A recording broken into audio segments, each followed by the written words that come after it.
Okay, so now we're going to investigate if there are any possible theories that work for grounding political authority. So remember, we're seeing if our state currently has political authority or if it could be changed so that it could have political authority. So how are we going to do that? Well, there are literally dozens of theories that try to do this. People are still arguing about it.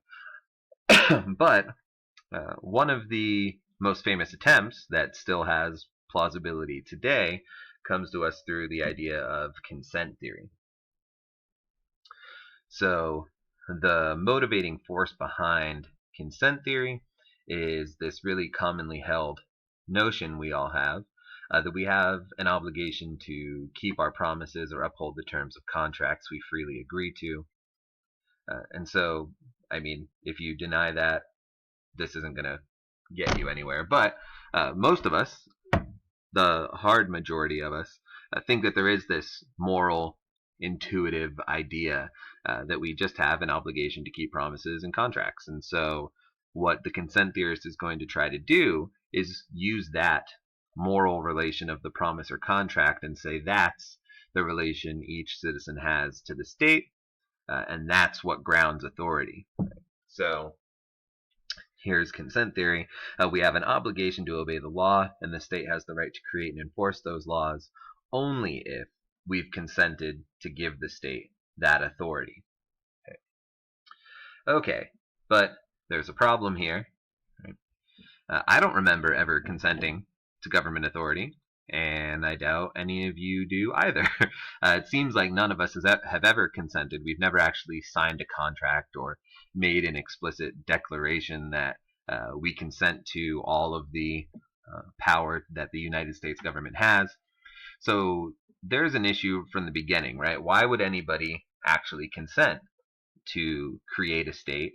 Why wouldn't we stay in our more natural or free existence before the state came around? And so there are a couple different ways that this is discussed. And we'll start first by looking at the view of Thomas Hobbes. So Hobbes brought up this idea of the state of nature. Basically, what he's trying to do is he's trying to describe the way the world was before government and states were formed. Right? So he's saying, look, this is what this is what society, this is what the community was like before we formed the state. And so, obviously, you can tell from the picture here, Hobbes had a pretty dismal view of the state of nature. So one of the famous descriptions that Hobbes gives is he says that in the state of nature, life is solitary, poor, nasty, brutish, and short. And he thinks that because in the state of nature, it's basically just a free-for-all. Right? So we're in a constant state of war, of everybody against everybody or all against all. And that's because, I mean, we're in this sort of pre-government phase. There's not going to be any legal protections or law enforcement or even any agreement on what the right thing to do is. Right? So there's no sort of system in place for us to all live by the same set of rules or any type of code. And what's important for Hobbes, which differentiates him from a number of theorists who come after him, is that he thinks that there are no rights in the state of nature. So all of the there's a gigantic Declaration on Human Rights, all of the rights given to us in the Bill of Rights and the Constitution, right? So rights are a very common part of having a state. The state might create those rights, or you could think they're God-given rights, so on and so forth. Hobbes thinks before the state comes into play, there are no rights. Those things don't exist. That's just nonsense to talk about. And he says, if you think there are still rights to do anything, he's going to say in the state of nature, there's only a right to self-preservation. Right? So everyone can do whatever they need in order to survive, in order to preserve themselves. So the Hobbes state of nature is a pretty terrible sounding place, right? There's going to be people battling over resources constantly. When people do run afoul of each other and enter into conflict, there's no way to settle it, and people will just escalate back and forth, punishing one another in terms they think are correct. There's no way to settle anything. There's no way you can have uh, your property protected except by just mounting enough force and using violence, right? So this is a terrible place, uh, and the only thing we have a right to do is preserve ourselves. So if that's your view of the state of nature, then it's probably pretty clear to you why you would move to the state. Right? So given that the state of nature is so terrible, Hobbes is going to say people at one point in the past actually did, and he thinks we would again, decide to give up part of that unrestricted freedom we have in the state of nature and consent to the authority of the state because we're so worried about our own self-preservation, and the state could help us secure our safety, resources, and everything else that we need to survive much better than we could ever do that on our own. So really here, remember, this is the important part. What's driving Hobbes to think we all make this contract is that we're so worried about self-preservation in the state of nature that ability to survive is always threatened. If we move to the state, if we give up some of that freedom we have in the state of nature and give the state power to rule over us, punish those who disobey the laws, then we'll be better able to survive because we can organize so that we don't have to worry about resources. We can protect each other from people who would harm us or steal from us, and we can have a full set of principles, laws, whatever you want to call them, in place that can help us settle any conflict that might arise. Right? So the state, under Hobbes's conception, has political authority, has the moral right to create and enforce laws, and we have a duty to obey them because we're in this contractual relationship with the state. And so we say, okay, state, you can have these powers, you can limit our freedom in these ways, and we'll consent to abide by these laws and live within the confines of this contract. So that's roughly how it's working for Hobbes, right? And so even if you don't think this historical contract ever happened, he's saying, look, the state of nature is so terrible that we would all do this anyway, right? So we all have this reason to make the contract, and it's because we need to preserve ourselves.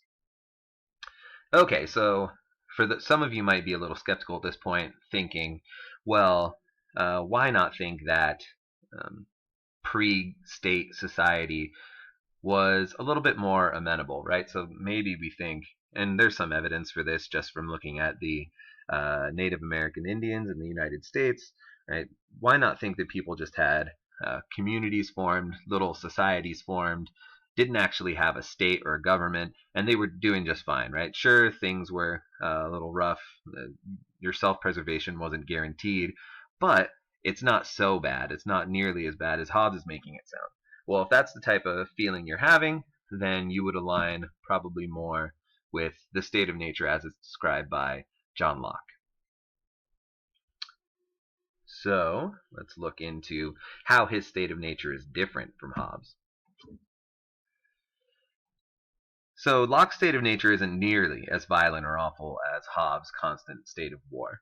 In Locke's state of nature, everybody realizes that there is a moral law or a set of moral laws, and everybody has access to those laws just by using their own reason, right? So just by thinking about morality, we'll slowly uncover that these moral laws exist, and people generally try to act in accordance with the moral law because they see that's the right thing to do. And so Locke's going to claim a part of that moral law is that even without a government or a state, people still have rights, even in the state of nature. Right? We have rights to life, liberty, and property, and we can defend those rights and punish those who violate them. But once again, when we defend those rights or punish those who violate them, we're appealing to the moral law. We're saying there's a punishment that's allowed by the moral law, and so it's okay for me to punish you for violating my rights. So hopefully you see immediately the drastic difference, right? It's not a constant state of war. We're not always worried about self-preservation. We do have rights. We don't need the state to come around and create rights. And everybody's trying their best to act in accordance with morality. So if that's what your state of nature looks like, why would we ever make a contract, right? If we have this sort of nicer setup in the state of nature, and in addition to that, we get to keep all of our freedom, then why would we ever give up our freedom and make a contract with the state? Well, why didn't that switch? There we go. So why would we leave Locke's state of nature? Well, he thinks even though the state of nature is a generally agreeable place, there are two gigantic problems that the state of nature has that we can't solve on our own. We need the state to step in and solve these problems. And first, this is the obvious one. People are still going to violate our rights sometimes on the state of nature. And so if we have a state with all of the sanctions against violating people's rights, then our rights will be better protected by the state than we could ever do by ourselves in the state of nature. That one should be pretty clear. More importantly, though, for Locke, we would give up our unrestricted freedom in the state of nature because when rights are violated in the state of nature, even though there is a moral law that tells us what rights we have and when they're violated and how to punish those who violate them, we're all going to disagree about how to interpret these laws in specific cases. So it's not going to be clear all the time when somebody's violated a right. And in addition, although we know they should be punished, we're going to disagree about how to punish those people. Right? So say somebody comes and steals your property, and now you say, okay, well, it's in accordance with the moral law for me to go punish them. Well, what's going to happen? Locke thinks it's very likely that you'll be too biased in your own favor, and you'll tend to overpunish. Well, what's going to happen then? Well, the person you overpunish is going to say now their rights have been violated because even though they deserved punishment, they didn't deserve the excessive punishment that you gave them. And so then they now retaliate against you, but since they're biased in their own favor, we enter into a vicious cycle where you just keep sort of escalating punishments against one another because neither of you know how to properly interpret the moral law. So this is really sort of a tragic thing for Locke's state of nature, right? He thinks this is really bad. Not only will we always be arguing about how to interpret our rights, but it'll lead to this escalation of force in terms of punishment. So how does the state fix this? Well, if the state steps in and gives us a uniform set of laws and punishments, then we'll know what punishment is appropriate for which violation of our rights. So we won't be able to act in terms of our own bias. There'll be a clear answer to most of our disputes, and even when there isn't, the state can provide a sort of jury and judge system. In other words, it can give us a neutral third party that can settle these disputes in a way that will be free from the bias that each of the parties to the dispute would have. Right? So the state not only gives us a way to end all of the confusion and bickering over our rights and the moral law, and then even when it's still unclear, at least it gives us a neutral third party, a clear authority, neutral party who can settle such disputes. So that's why we leave Locke's state of nature. For Hobbes, it's just all about our self-preservation. The state can help us preserve ourselves and survive for better resources and better protection. Locke says, no, we don't really need to do any of that because we're worried about our self-preservation. Really, we need to give up some of our freedom and make a contract with a state so that we can better protect our rights and avoid all of the conflict that would arise in the state of nature. Okay. So now, actually, let's save this for the next video. So there we'll end. We've described both states of nature, and you can see now how consent theorists think political authority arises. It arises because we make these contracts with the state, and we make these contracts because it's in our interests to do so, right? Whether because it's our self-preservation or to avoid conflict. So now we'll see what the problems might be with consent theory in the next video. Thank you.